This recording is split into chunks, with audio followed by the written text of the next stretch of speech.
Hi everyone, Carol here. I am the editor of NOSH and I'm at Natural Products Expo East. And I'm joined by a familiar face on the BevNET side, CEO of BevNET, John Craven. John, thanks so much for chatting food with me today. Oh yeah, always fun to talk about food while we're at an Expo East. You know, been coming to these shows for a long time, and it's interesting to see kind of the evolution of a lot of these trends that this year I'm not really sure that there's, people keep asking, as they do at every show, like what's the latest, the hot trend, and it's kind of the same stuff that we've seen in years past for the most part, but things are definitely, maturing to a point where a lot of these products that, felt like they were kind of on the fringe and finding their way are definitely ready for prime time. So, things like, plant-based cheeses and, some of the plant-based meat type stuff. I think we say this every year, but it's like,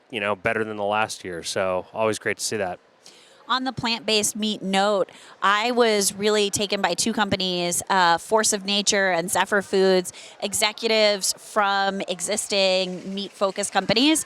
And rather than go the plant-based meat route, they're trying to affect sustainable change by helping consumers have meat that's sourced from regenerative farmlands, or in the case of Zephyr Foods, you can trace it back and really have transparency in who your farmer is and the farmer practices that they've been eating.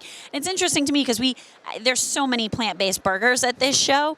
When I first approached it, I was like, oh, real meat that's trying to do the same thing just from a slightly different angle. I felt that way about gluten a couple of years ago when everything was going gluten-free at first. But no, I mean, that's a great point. I think, certainly as there's a ton of innovation that's trying to steer consumers away from meat, it only makes sense that companies that are meat producers need to respond and, sort of up their game to compete with that, right?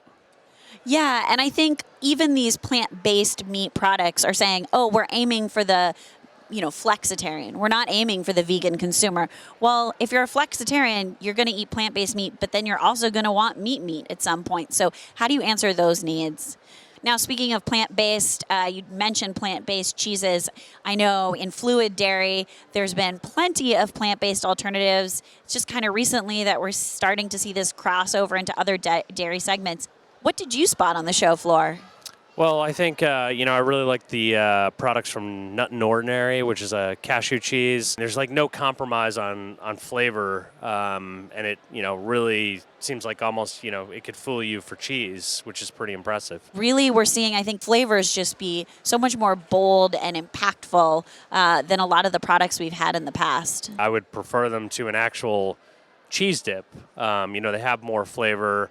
They just feel like better made products than, your typical tub of processed cheese dip. So yes, nothing wrong with those. But no, I think it point being that it's cool to see, a category kind of innovate past, what it was trying to emulate and catch up to. So walking around the show, another thing I feel like I was being pitched, I don't know, every 10 feet were cooking sauces. Is that something that you saw as well? It is a really interesting category with a lot of new product launches. Some of that's driven by retailer resets that we're seeing on shelves.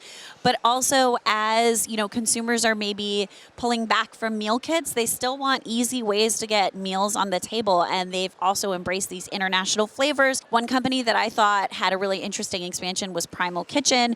They're launching a line of cooking sauces, tomato sauces, non-dairy, back to the non-dairy, dairy, yep. Alfredo sauces. And to me, this really exemplified probably why they were acquired, where else this brand can play. And the ideas of just cleaner cooking sauces, lower sugar or no sugar is something that's going to appeal to a wide variety of consumers, even if they're not adhering to the primal diet. Well, in addition to companies that are doing line extensions, it seemed like there were plenty that are just starting up to do precisely that. One that I saw that was interesting was Otomat, which is tomato spelled backwards. You blew my mind when you figured this out. Like, I had not put two and two together yet. I stared at it for a while, and I still, when I say it, I have to think about it. But this is why you're CEO. You figure things out like this, just like that. That's what I've heard. But it's, basically tomato sauce that's made with In addition to tomato, it's got a bunch of different vegetables in it.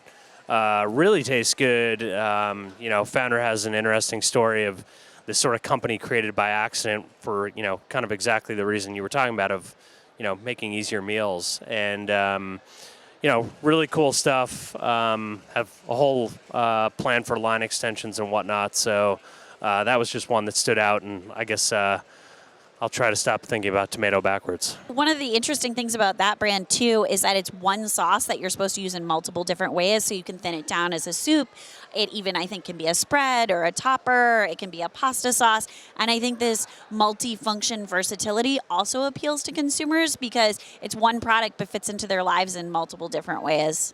All right, well, we should probably get back to the show floor. Lots of ground to cover. I've got to go get some more CBD products and I don't know, cheese snacks and whatnot. So many good things here. Thanks so much for tuning in, and stay tuned on NOSH.com for all the news coming out of the show.